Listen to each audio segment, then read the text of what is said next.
Hello दोस्तों, आज हम हिंदी पढ़ने जा रहे हैं। शुरुआत कर रहे हैं हिंदी की वर्णमाला परिचय से। में वर्ण विचार।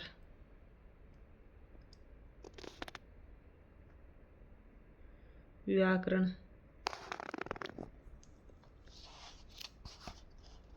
जो विद्या भाषा की विक्रिया अर्थात उसका विश्लेषण करती है व्याकरण कहलाती है। या भाषा को लिखने या बोलने के लिए जो शुद्ध नियम बनाए गए उन्हें व्याकरण का रूप दिया गया। या नियमों का व्यवस्थित क्रमबद्ध समूह व्याकरण कहलाता है। वर्ण से लेकर वाक्य तक फैली भाषा की संरचनाएं वर्ण, शब्द, पद और वाक्य हैं। व्याकरण इन सभी संरचनाओं का वर्णन करती है। व्याकरण को 3 भागों में विभाजित किया गया। पहला वर्ण विचार, दूसरा शब्द विचार, तीसरा वाक्य विचार। व्याकरण में है भाषा, और भाषा की परिभाषा है भाषा संस्कृत की भाष धातु से बना हुआ शब्द है। भाष का अर्थ कहना, बोलना, संकेत आदि होता है। विचार अभिव्यक्ति, विचार आदान प्रदान करने का साधन या माध्यम या संकेतों के माध्यम को भाषा कहते हैं। भाषा मुख्य रूप से 2 प्रकार की होती है, किंतु इसका तीसरा रूप भी मिलता है, मौखिक, लिखित और सांकेतिक। इसमें नोट लगा के बताया है। हिंदी भाषा में 5 उपभाषाओं की 22 प्रमुख बोलियां हैं। इन सभी का वर्णन अलग दिया गया है। भाषा की सबसे छोटी मौखिक इकाई होती है ध्वनि, और भाषा की सबसे छोटी लिखित इकाई होती है वर्ण।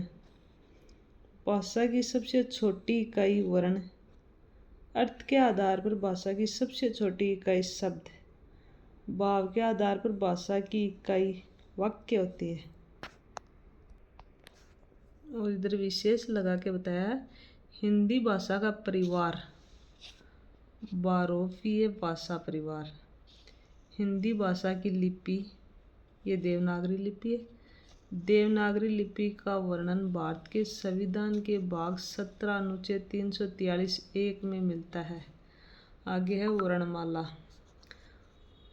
वर्ण, वर्ण से आशय शब्द की उस लघुत्तम इकाई से जिसका और लघुत्तर विभाजन नहीं हो सकता, अर्थात भाषा की अखंडित इकाई को वर्ण कहते हैं। जैसे मुख से उच्चारित ए, आ, ई, क, ख आदि वर्ण है। वर्णमाला, वर्णों का क्रमबद्ध समूह वर्णमाला कहलाती है, जिससे स्वरों की संख्या 11 तथा व्यंजन 33 होते हैं। अतः हिंदी वर्णमाला में वर्णों की संख्या 44 होती है, जबकि हिंदी में वर्णों की संख्या 52 होती है।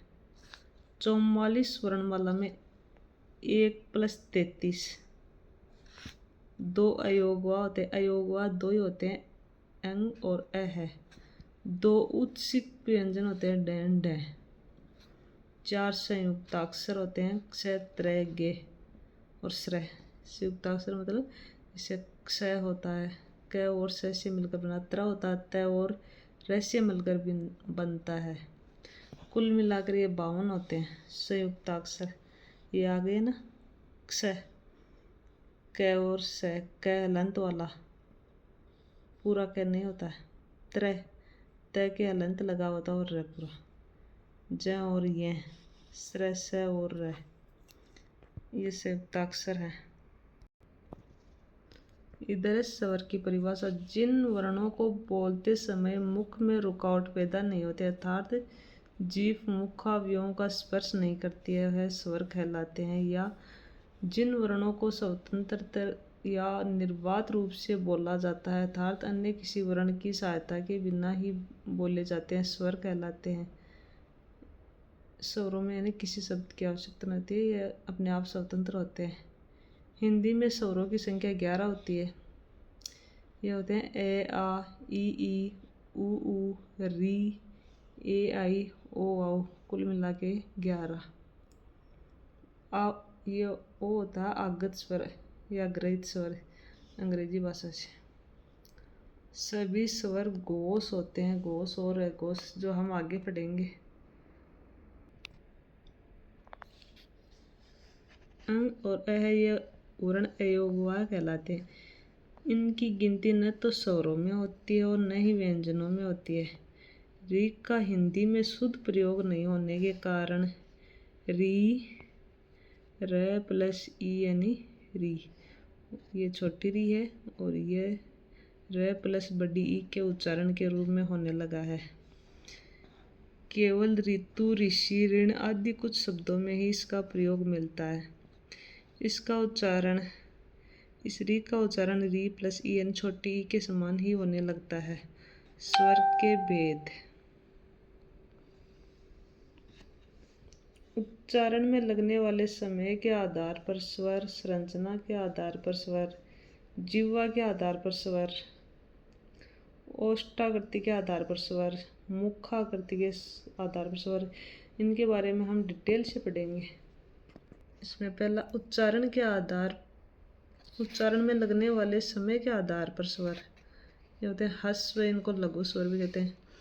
जिन स्वरों के उच्चारण में कम समय लगता ह्रस्व स्वर कहलाते हैं, जैसे ए, ई, उ, री। यहाँ नोट लगा के लिखा है, इन्हें आदिम स्वर या मूल स्वर भी कहते हैं। ये लघु स्वर और ह्रस्व स्वर है, इनको आदिम स्वर या मूल स्वर भी कहते हैं। फिर अगला है दीर्घ स्वर, इनको गुरु स्वर भी कहते हैं। जिन स्वरों के उच्चारण में मूल स्वरों के उच्चारण से दुगुना समय लगता है, दीर्घ स्वर कहलाते हैं, जैसे आ, ई, उ, ए, आई, ओ, औ। प्लुत स्वर, जिन स्वरों के उच्चारण में दो मात्राओं से भी अधिक समय लगता है, प्लुत स्वर कहलाते हैं, जैसे ओ, ईम, आई, ए। प्लुत स्वरों का प्रयोग मुर्गे की आवाज़ में होता है, घंटी की आवाज़ में, यानी जिसे हम बोलते हैं ओम, टाइम ज़्यादा लगता है इनमें, वो प्लुत स्वर होते हैं।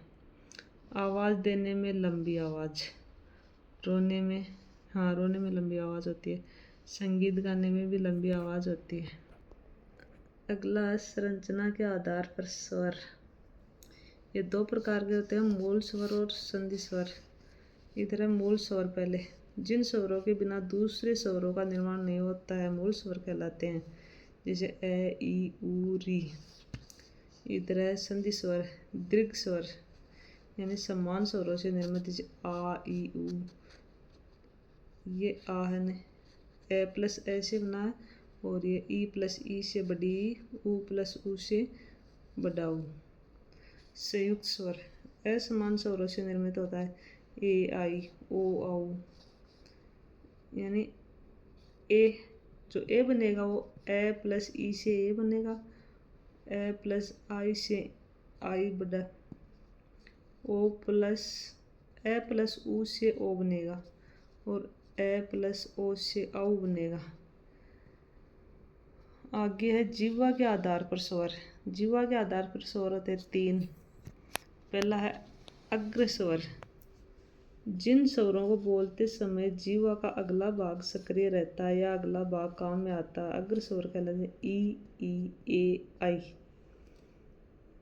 जीभ का आगे का भाग से जो शब्द बोलते हैं अग्र। अगला है मध्य स्वर, जिन स्वर को बोलते समय जिह्वा मुख के मध्य भाग में रहती है, जैसे ए, हिंदी में एक ही मध्य स्वर है ए। यहाँ नोट लगा कर लिखा, मध्य स्वर को उदासीन स्वर, शांत स्वर भी कहते हैं। फिर अगला पश्च स्वर, यानी जो जीवा के पीछे, जिन स्वरों को बोलते समय जीवा का पिछला भाग सक्रिय रहता है, अर्थात इन स्वरों के उच्चारण में जीवा मुख के पीछे वाले भाग में रहती है, उ, ओ, औ, आ।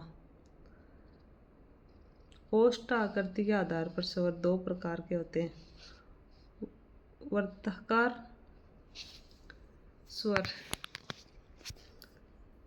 जिन स्वरों को बोलते समय ओठों की आकृति वृत्त के समगोल बन जाती है, वर्ताकार स्वर कहलाते हैं, उ, ओ, ओ।